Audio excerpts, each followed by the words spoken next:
Hello, welcome to my first video. So my name's Ruth Goodwin. I'm an illustrator and a surface pattern designer. I used to work in retail for 20 years as a retail manager, but I've just recently gone full-time with my own business, well since March, so a few months now. I've always painted, I've always drawn, ever since I was young, so I've got a fair few years experience of that. So today in this video I'm just going to show you literally my process from getting ideas to sort of like finished products. With the surface pattern design, I don't do it like vector style. I do it quite old-fashioned, the old-fashioned way of painting. So hand painting every element that goes into the design. I mainly work in watercolours and coloured pencil, but I also do some mixed media work as well. So to get started, what I do is basically I go on inspiration days out, or it could be a holiday or something like that, but at the moment it could be just literally to the park. And I take with me my sketchbook and obviously just my phone, which has got a camera on it. It's not a special kind of camera or anything, it's just literally a camera phone. My phone is an iPhone 7, so it's not the most up-to-date one. So I take loads of pictures, as you can see. Obviously you can keep these on your phone, but I get them printed off, just because I keep them in things like this, little files with what they are on them. So this one is actually full of flowers.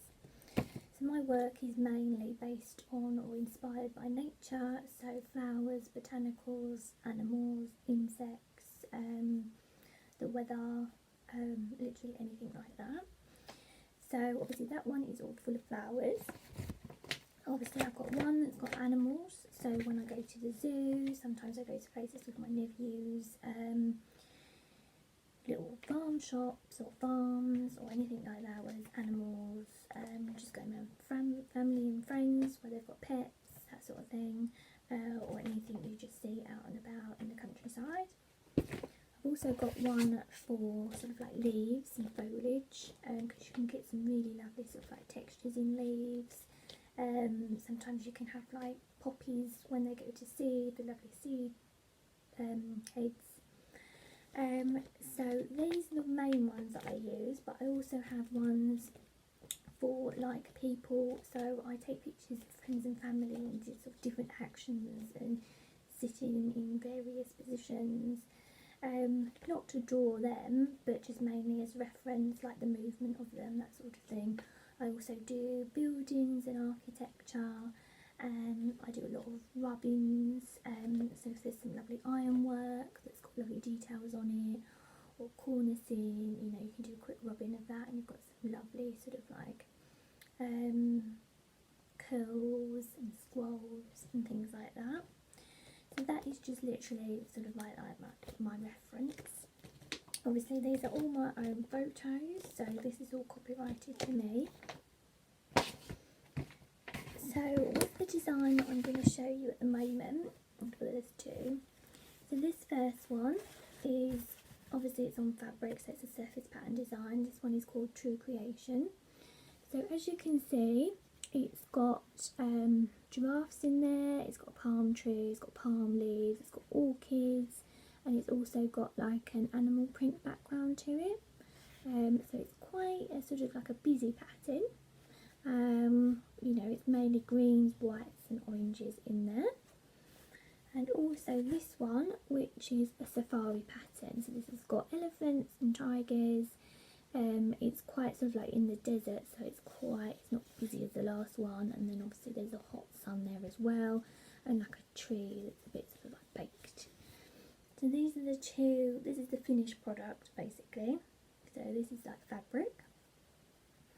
So I'm going to tell you how I get to that basically.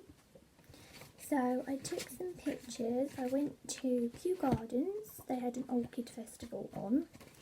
and I took pictures of loads of like orchids just on my phone, and I take quite close-up pictures because I like to see all of the markings, all of the spots and dots here, and all of like the veins in the leaves or the petals. This one's a good one. So look at that, that's so lovely and pretty, all of those lovely veins in there. So I take pictures of those, and I also take my sketchbooks as well. But as you can see, all of these photos, they're of all different things. So this is a hydrangea that's actually in my garden. These are some other ones from the Orchid Festival. So look at this, this is amazing. This one is like a tiger plant. Again, look at those lovely colours, so tropical. This again was taken from my garden when I lived in Kent. So this is obviously a foxglove. This is a clematis at my mum and dad's house. This was when I went to a gardens, I think it might have been Hyde Hall in Essex.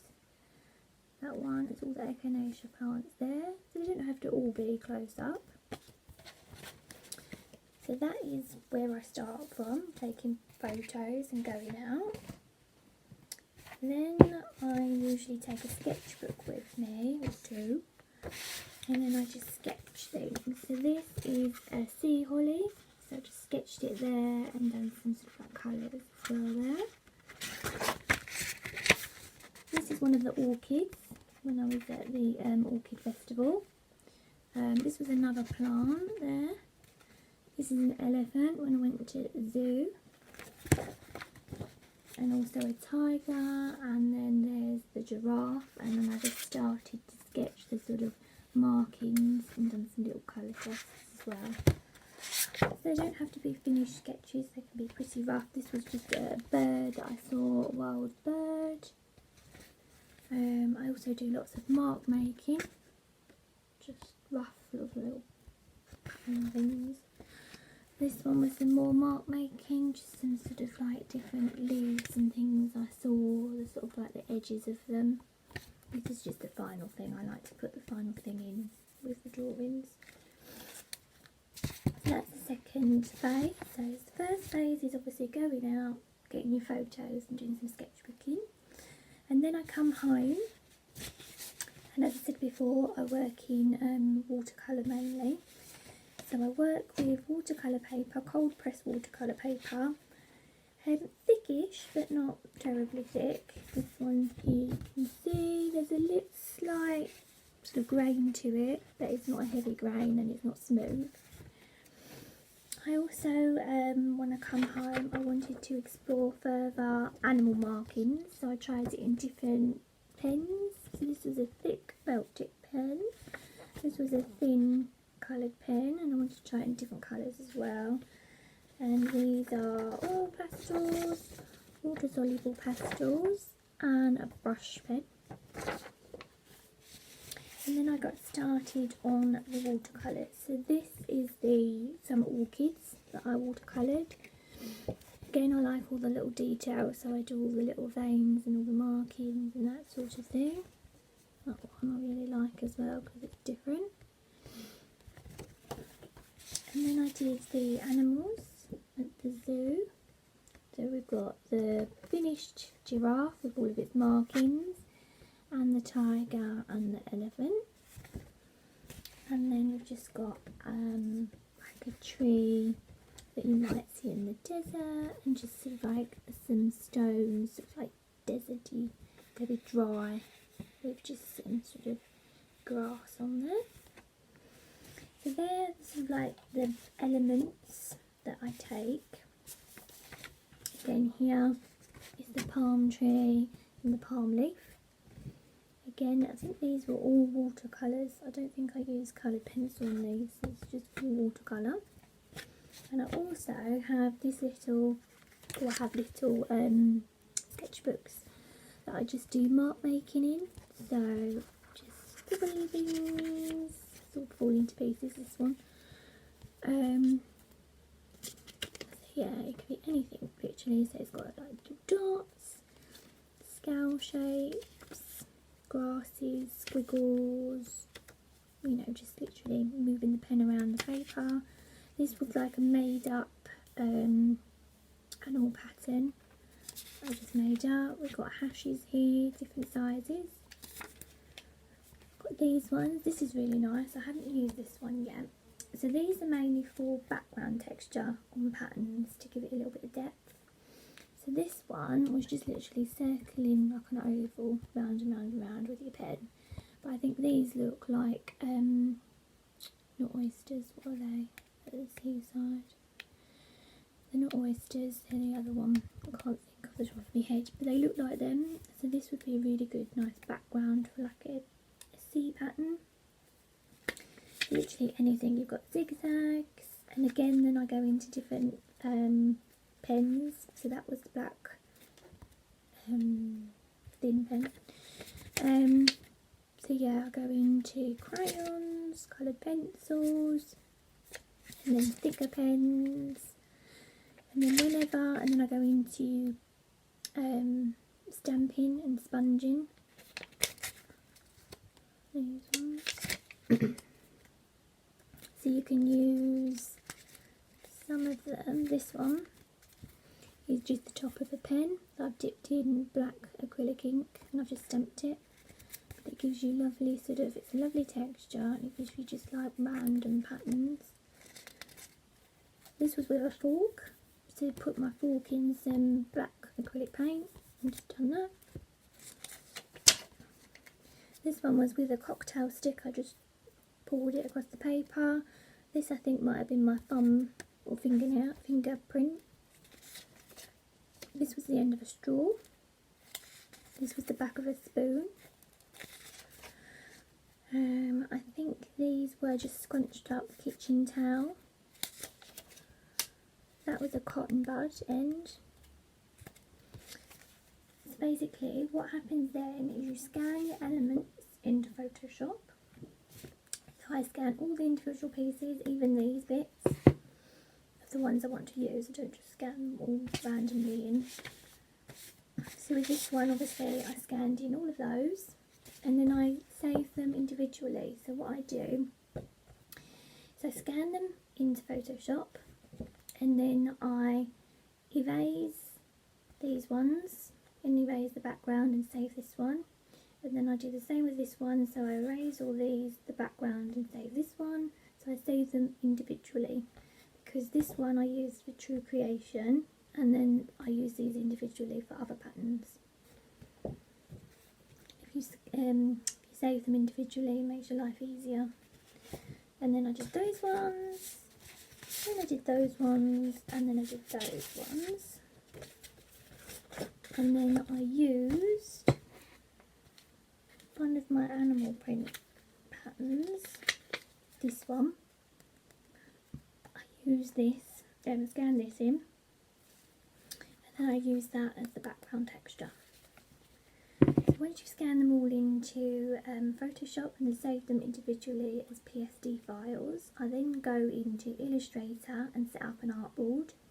I usually do a 500 by 500 pixel artboard, and then I start with my layers. So I do my background colour and I do my background texture. I just label them and save them, but lock them, but I don't do anything with them. And then I start mainly, usually with a tree or a leaf or something in the background.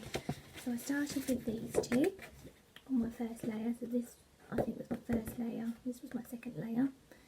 And put them in, and I do it as a technical repeat. So like that. So that's how I build it up. I'm going to do a separate video of those. On Illustrator and Photoshop, so you know what I'm talking about. So that would be your 500 by 500 artboard, and then there are all your layers on there. And again, you can change your layers of which one's on top and which one's further down below. And then once I've done that and created the technical repeat pattern, I save it as an Illustrator file. Then I go into Photoshop and save it as a JPEG file. I take that JPEG file back into Illustrator and repeat it 4 times. So it is like this as a repeat.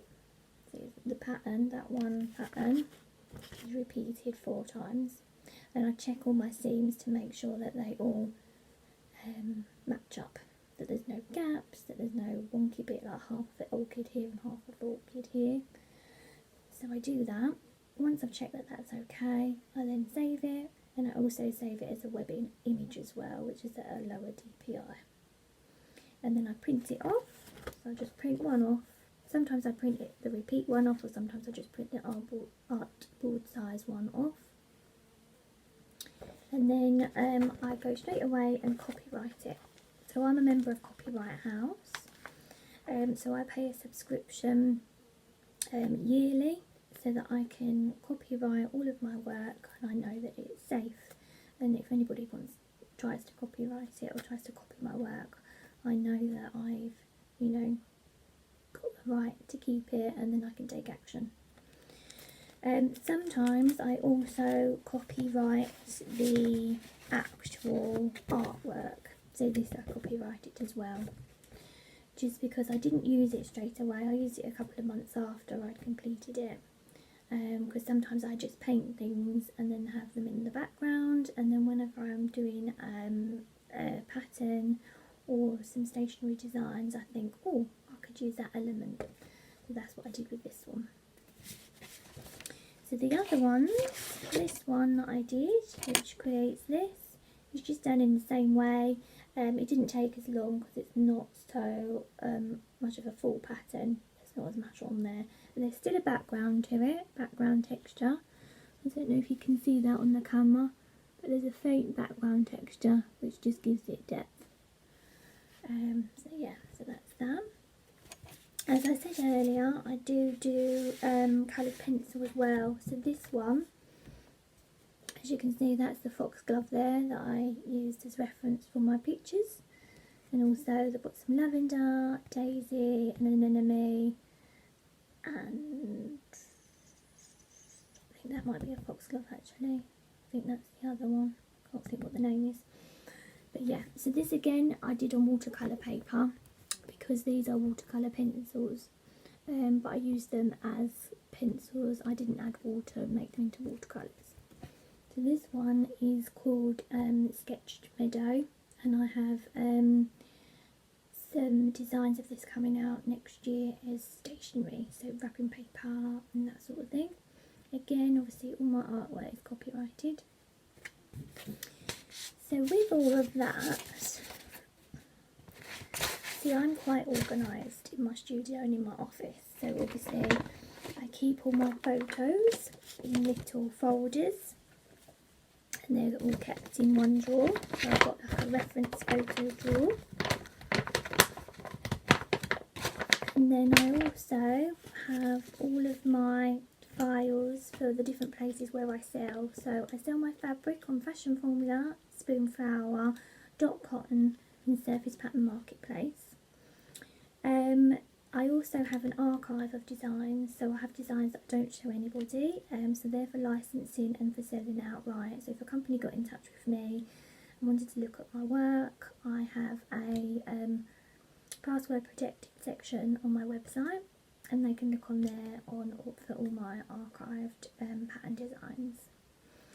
So the ones that I'm showing you are just on my shops, and then I have a folder for each shop. So this is my Spoonflower shop folder, so these designs are all on there, and they're all copyrighted as well. So they're all set in a folder individually with the artwork on and the copyright on the back.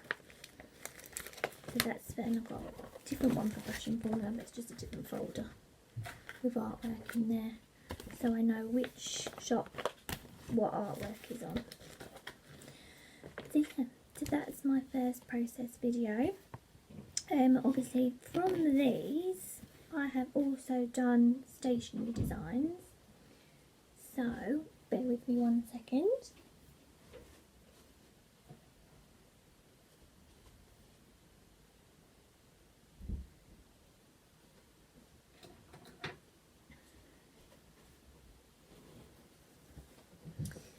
So after I've created the pattern, sometimes I decide that I prefer them on stationery rather than fabric. So this one is called Hydrangea and Bee, obviously because there's a hydrangea I painted in watercolour and a bee. You can see there's a background texture as well on there. So I love this pattern and I thought this would be brilliant for like greetings cards, wrapping paper, maybe some stickers in the future. So I done a whole range of greetings cards. So this is my Be Happy. So that's got the hydrangea on it and the bees. I also used the actual pattern as the background here and just watercoloured the word happy on it. So it's like a little happy card. They're all blank for your own messages. And they've also got all my details, website and my Dandelion logo on the back. And then I did a birthday card as well with the bee. But I took all the colours from the pattern and made it into a striped design. So this is a birthday card. And had that made. And I'm going to be having some wrapping paper made from this pattern. So that'll be coming out soon. So if you liked my process video, I'm going to put some links below just to my website and all my stores so you can have a little look. So I hope you liked this video, and if you did, just like it. Okay, until next time.